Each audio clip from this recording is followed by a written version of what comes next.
La barre y va.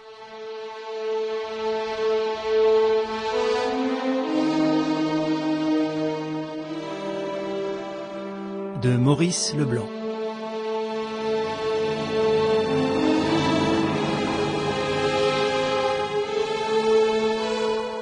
Chapitre 1. Visite nocturne. Après une soirée au théâtre, Raoul d'Avnac rentra chez lui, s'arrêta un instant devant la glace de son vestibule et contempla, non sans quelque plaisir, sa taille bien prise dans un habit du bon faiseur, l'élégance de sa silhouette, la carrure de ses épaules, la puissance de son thorax qui bombait sous le plastron. Le vestibule, par ses dimensions restreintes et son aménagement, annonçait une de ces garçonnières confortables, meublées avec luxe, où ne peut demeurer qu'un homme de goût, ayant l'habitude et les moyens de satisfaire ses fantaisies les plus coûteuses. Raoul se réjouissait, comme tous les soirs, de fumer une cigarette dans son cabinet de travail et de se laisser choir au creux d'un vaste fauteuil de cuir pour y goûter un de ces repos qu'il appelait l'apéritif du sommeil. Son cerveau s'y délivrait alors de toute pensée gênante et s'assoupissait au gré d'une vague rêverie où glissaient les souvenirs de la journée défunte et les projets confus du lendemain. Sur le point d'ouvrir, il hésita. Seulement alors, et tout à coup, il se rendit compte que ce n'était pas lui qui venait d'allumer le vestibule, mais que, à son arrivée, les 3 ampoules du lustre répandaient déjà leur triple lumière. Bizarre.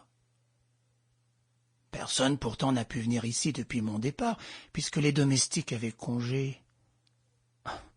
Dois-je admettre que je n'ai pas éteint derrière moi lorsque je suis sorti tantôt? D'Avnac était un homme à qui rien n'échappait, mais qui ne perdait pas son temps à chercher la solution de ces menus problèmes que le hasard nous pose, et que les circonstances se chargent presque toujours de nous expliquer le plus naturellement du monde. « Nous fabriquons nous-mêmes nos mystères, » disait-il. « La vie est beaucoup moins compliquée que l'on ne croit, et elle dénoue elle-même ce qui nous paraît enchevêtré. » Et, de fait, lorsqu'il eut franchi la porte qui se trouvait en face de lui, il ne fut pas surpris outre mesure d'apercevoir au fond de la pièce, debout, appuyée contre un guéridon, une jeune femme. « Seigneur Dieu! Voici une gracieuse vision. » Comme dans le vestibule, la gracieuse vision avait allumé toutes les ampoules, préférant sans doute la pleine clarté. Et il put admirer à son aise un joli visage encadré de boucles blondes, un corps mince, bien proportionné, assez grand, et qu'habillait une robe de coupe un peu démodée. Son regard était inquiet, sa figure contractée par l'émotion.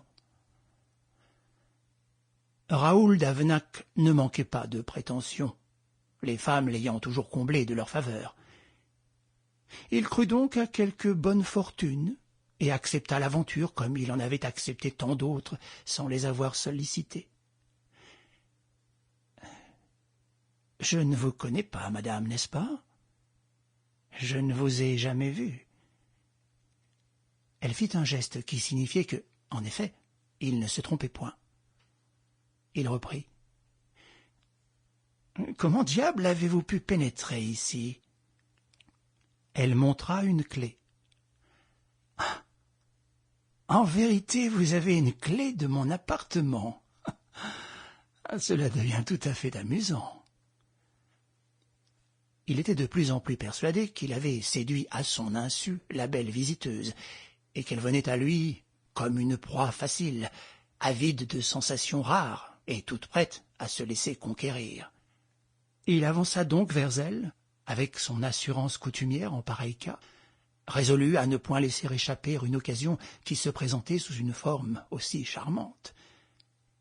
Mais, contre toute attente, la jeune femme eut un recul et raidit ses bras d'un air effrayé. « N'approchez pas. Sample complete. Ready to continue?